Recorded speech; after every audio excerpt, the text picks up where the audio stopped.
국바세가 북한말 느낌이 좀 나네요. 지금 회의하고 있어요, 지금. 네, 지금 여의도에서 100명인가 모여서 네, 한다고. 회의하고 있습니다. 지금. 국바세가 뭐의 줄임말이에요? 국민의힘을 바로 세우기. 그래서 국민의힘을 바로 세우는 그러니까 거예요. 정당 민주주의. 우리 그 헌법에 정당은 민주적이어야 된다라는 조항이 3조인가요? 여기 있다는데 네네네. 지금 국민의힘이 전혀 정반대로 가고 있으니 그걸 바로 잡겠다라고 하면서 이준석 당대표를 지지하는 분들이겠죠. 따지고 보면 지지하죠. 그런 분들이 지금 모임을 하고 있고 뭐 온라인 뭐 이렇게 해서 이제 뭐 나름대로 운동을 하겠다는 건데 저렇게 한다고 될까?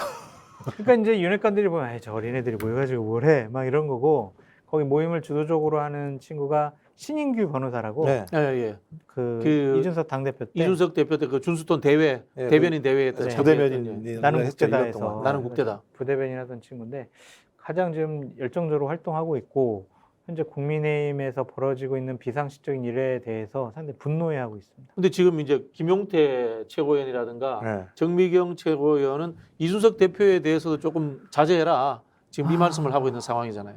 김용태 의원은 아직도 이준석 대표 소송해야 된다. 편을 들고 있는데. 정미경 의원은 오늘 최고위원도 사퇴했습니다. 근데 정기영 의원은 고민이 많은 것 같긴 해요. 본인이 어제도 같이 방송을 해봤는데 본인은 그런 거죠. 부당한 걸 알겠으나 더 싸우면 안 된다라고 생각을 하는 것이고 그렇기 위해서는 본인이 이제 어떤 자리에 서 있으면 안 되는 거죠. 그러니까 사퇴를 한 것 같고 김용태 최고위원도 마찬가지인데 그렇게 얘기하고 이제 가처분 신청에 대해서 뭐 해야 될지 말아야 될지에 대해서는 이준석 당대표가 결정할 문제라고 얘기했는데 또 비대위는 다르게 보더라고요. 비대위는 짧아야 한다. 공식적으로 얘기한 거예요. 방송에서 비대위는 그러니까 국민의힘이라고 하는 정당을 위해서 비대위는 가급적 짧게 진행이 되면서 조기 전대로 가야 된다. 또 이렇게 얘기를 해서 약간은 좀 뭔가 조금씩 다른. 그러니까 이런 거예요. 비대위에서 예를 들면은 정치적인 판단을 해라. 그래서 이준석 대표에 대해서 윤리위 결정이 잘못됐다라고 바로잡아달라. 그러니까 국민의힘의 규정에 절충과 타협을 하자. 네, 그렇게 해서 이준석 대표도 극단적으로 가지 않게 좀 여러 가지 판단할 수 있도록 배려를 좀 하고 그래서 전당대회 하는 거는 맞다. 근데 이준석 대표도 윤리위원회 결정이 잘못됐다라고 비대위에서 판단을 해줘서 다음번 전당대회에 나올 수 있는 길을 터줘야 된다. 그래야 정치적으로 이게 수습이 되지. 안 그러면은 정말 계속 소송전 가고 이준석 대표 나가서 탈당해서 막 계속 비판하고 당 만들고 이러면 보수파의 미래는 없다라고 판단하는 그럼 지금 당 주류인 윤핵관 쪽에서 이준석 대표에게 절충과 화해의 제스처를 할 가능성이 있다고 보세요? 1%도 안 돼요. 1%도 안 된다. 네. 아. 쫓아내가지고 우리가 흔적을 지워야 된다. 이준석은 대통령이 어려워지면 가장 먼저 뒤통수 칠 사람이야라고 낙인을 찍어놓고 지금 저러는 거거든요. 그렇기 때문에 이준석 대표에게 정치적인 타협 뭐 만나가지고 예를 들면 비대위원장이 딱 누군가가 돼서 만나서 이준석 대표 당신 이제 좀 사퇴하고 탈당하고 좀 소송하지 말게 이렇게도 안 할 것 같아요. 원래 근데 정치인 좀 그렇게 해야 되는 거 아니에요? 해야죠. 해야 되는데. 뭐 예를 들자면 사람을 보내서 윤석열 정부에 자리 많으니까 잠시 당 떠나서 정부 쪽에 일 좀 하고 있으시게. 근데 서로 신뢰가 없어진 것 같아요. 서로 네. 그런 얘기를 나누거나 전화 통화를 하면 녹음될까 봐. 해가지고 또 얘네들이 이랬다 막 이럴까봐 못 믿는 거예요. 신뢰가 없어서 그런 게 안 될 것 같아요. 우리는 통화할 때 녹음할 줄 모르시죠? 저 아이폰이라서 뭐 녹음이 전혀 안 됩니다. 아니 걱정하지 마세요. 여기도 어플 까면 됩니다. 어플도 안 깔았습니다. 목욕탕에서 만날까요? 아니 괜찮습니다. 그냥 여기서 계속 얘기하시죠. 알겠습니다. 또 때밀 이슈 하려고 그러지 지금. 배불뚝이들 나와서 때밀이.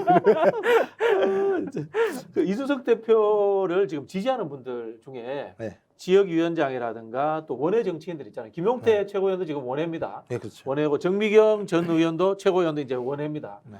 이런 분들은 흔히 아는 이준석 대표를 극단적으로 잘라내야 되겠다고 생각하는 윤핵관들이 당권을 잡는다. 다음 총선에 공천 쉽지 않겠죠? 뭐 그럴 생각이니까 그렇게 하지 않았겠어요? 뭐 그러니까는 정미경 최고위원 같은 경우도 나름대로 좀 타협 지점을 만들어 보려고 하다가 타협 지점이 만들어지지 않는다고 생각이 되니까 제가 듣기로는 뭐 밤에 잠을 못 자가지고 밥을 제대로 못 먹었다고 얘기할 정도더라고요. 정미경 의원이요? 정미경 최고가요. 그게요 당 걱정해서 그런 게 아니라니까요. 그분이. 그러니까 제가 아니, 그렇게까지 얘기하지 자기 어떻게 얘기해요? 본인 더 이상 어떻게 얘기해요? 걱정이에요. 네? 제가 들은 대로만 얘기해야지 그 속 얘기까지 제가 할 수 있는 게 아니니까. 자, 들은 대로만 이야기하시고 예. 해석은 장성철 소장님이 하시고. 그럼 저만 나쁜 놈 되잖아요. 예? 아니 방송 거의 안 하시죠, 정비영 최고위원하고. 안 하죠. 저는 가끔 해요. 그런 해석하라고 얘기 와 계시는 거예요. 알아요? 알아요. 네, 그래서 근데 핵심은 제가 볼 때는 이 상태로 가게 되면 저는 이제 절충점이 없어요. 그러니까 왜냐하면 이준석 당대표가 지금 오늘 8일이잖아요. 오늘 그 대회 토론회 열었잖아요. 12일 날 비대위 출범한다면서요. 네네. 13일 날 기자회견 한다면서요. 제가부터 13일 날 기자회견 가처분 신청하겠다. 당신이 뭐가 문제인지 막 얘기할 거 아니에요? 가처분 신청은 미리 하고. 그러니까요. 그러면 12, 13, 2일이 이걸로 난리가 나면 대통령이 경축사, 사면 아무 소용이 없게 돼요. 이렇게 되면. 그러니까 완전히 물타지는 상황이 되거든요. 그러면 결론적으로 또 누구랑 싸우는 거냐? 윤 대통령이 지금 지지율이 떨어진 부분들을 어떻게 만회해 보려고 하는 정치 일정과 딱 부닥칠 수밖에 없는 상황이에요. 그러니까 제가 볼 때는 지금 거의 치킨 게임 같은 개념으로 가고 있는 상황이어서 이렇게 갔을 때 타협점이 있겠어요? 타협점이 없죠. 제가 볼 때. 그러면 누군가 한 번 정도는 예를 들면 손을 흔들어서 내가 브레이크를 밟을 생각이 있다라고 얘기를 해야 되는데 그런 생각은 전혀 없다라는 생각이 드는 것이고 그러면 가장 수단이 많은 사람이 누구겠어요? 대통령이 훨씬 더 많은 수단을 가지고 있죠. 대통령께서 품으셔야 돼요. 통큰 정치 하셔야 되고 기본적으로 대통령 되셨잖아요. 선거 승리하고 권력이 다 본인에게 있잖아요. 옛날에 내가 쟤 정말 싫어. 쟤 왜 나를 괴롭혔지? 이런 사감을 갖고 당대표를 저런 식으로 내쫓는다는 것 자체가 대통령한테 실망감을 가질 수밖에 없어요. 가처분 신청은 뭐 실제로 인용되기 쉽지 않잖아요. 웬만해서는. 그럼 알 수가 없어요. 그러니까 이게 인용이 되든 기각이 되든 문제예요. 왜냐하면 뭐 인용이 되더라도 당의 결정이라는 게 그러니까 또 인용이 뒤집어 버리면 되는 거니까. 인용이 되면 이중 권력이 만들어지게 되는 거예요. 그러니까 전국위가 결정한 비대위 체제라는 게 하나가 있는 것이고, 그다음에 법원이 판정한 예를 들면 이걸 복권시켜라라고 하는 것이 이게 그러니까 직무대행 체제겠죠. 그때는 이 두 가지가 있게 되는 거죠. 그다음에 만약 기각되게 되면 제가 볼 때는 이준석 당대표 할 얘기 없어지게 되는 거죠. 그럼 김용태 최고위원이 나 최고위원 사퇴 안 하고 딱 버티고 있으면 본인이 이제 거의 당대표 권한대행이. 직무대행이 돼. 직무대행이 돼가지고 본인이 30일 안에 전국위원회 열어가지고 최고위원들 보궐선거를 해요.